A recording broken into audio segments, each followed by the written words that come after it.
Hello guys, welcome to our channel. So most of the students demanding ISS previous year playlist.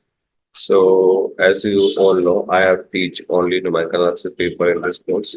So I asked Sudhir sir come on our channel and solve all the previous year papers. So आप जो video में आप देखोगे इसके आगे Sudhir sir 2023 का playlist solve करते हैं आपको देखेंगे. सो आप अच्छे से देखना पूरा video and do let me know आपको कोई डाउट आता है कोई कंसर्न आता है.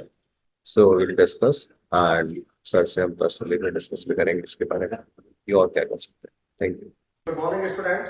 तो आज हम ISS 2023 पेपर 1 का क्वेश्चन नंबर 3 डिस्कस करने जा रहे हैं. बहुत इजी क्वेश्चन है, वेरी इजी. देखिए क्या कह रहा है, if x follow the exponential theta then consider the following statement. क्या स्टेटमेंट है? फर्स्ट स्टेटमेंट है कि वेरिएंस ग्रेटर देन होगा मीन से if theta lies between 0 to 1. Okay.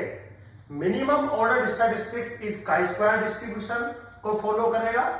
Third statement है कि lack of memory property exist करती है only if theta is greater than 1.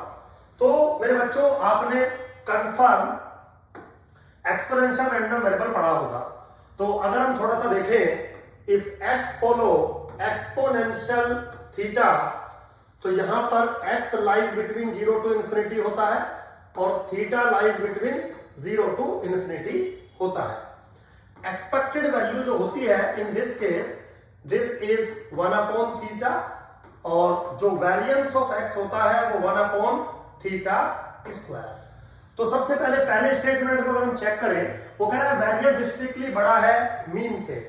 तो वेरिएंस ऑफ x अगर बड़ा होगा एक्सपेक्टेशन ऑफ x से, तो confirm 1 upon theta square greater than 1 upon theta. ठीक है. अब क्योंकि थीटा पॉजिटिव है तो इस थीटा से थीटा कैंसिल आउट हो सकता है और आपको क्या मिलेगा, 1 is greater than theta, theta is greater than 0. Means क्या रिजल्ट आया मेरे पास रिजल्ट आया थीटा लाइज बिटवीन 0 to 1. इसका मतलब है कि अगर थीटा 0 और 1 के बीच में लाई करता है तो confirm variance is strictly greater than expectation of x. Means जो स्टेटमेंट आपका 1 है वो ट्रू है. राइट. अब हम दूसरे स्टेटमेंट पे आते हैं बच्चों. दूसरा स्टेटमेंट क्या कह रहा है, minimum order statistics is chi square distribution. तो अगर आपको कभी याद हो, आपने सिस्टम को देखा हो, अगर हम कभी x1 x2 dot dot xn एक रैंडम सैंपल लिया करते थे या IID एक्सपोनेंशियल थीटा किया करते थे, तो minimum of xi which was denoted as x bracket 1 ये कंफर्म फॉलो किया करता था एक्सपोनेंशियल n थीटा को. राइट. अब एक्सपोनेंशियल n थीटा है, यहां पे क्या दिया है, काई स्क्वायर डिस्ट्रीब्यूशन. तो ये तो काई स्क्वायर को फॉलो कर नहीं रहा, ये किसको फॉलो कर रहा है, एक्सपोनेंशियल को ही फॉलो कर रहा है. हाँ, एक्सपोनेंशियल हाफ और काई स्क्वायर 2 जरूर आइडेंटिकल होते हैं. तो इसका मतलब ये है कि जिस दिन आपका जो मेन ऑर्डर स्टैटिस्टिक्स है वो एक्सपोनेंशियल हाफ बनेगा तो वो काई स्क्वायर के इक्विवेलेंट हो जाएगा. बट इन जनरल ऐसा ट्रू नहीं है.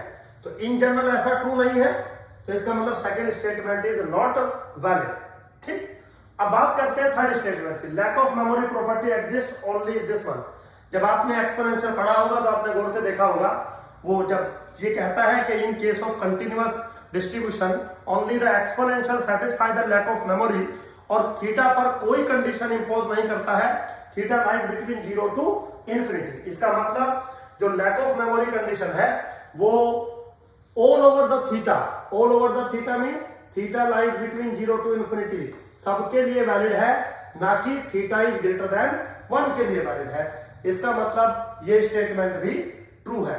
तो आंसर क्या हो जाएगा, ए ऑप्शन हो जाएगा, ओनली 1 स्टेटमेंट इज ट्रू.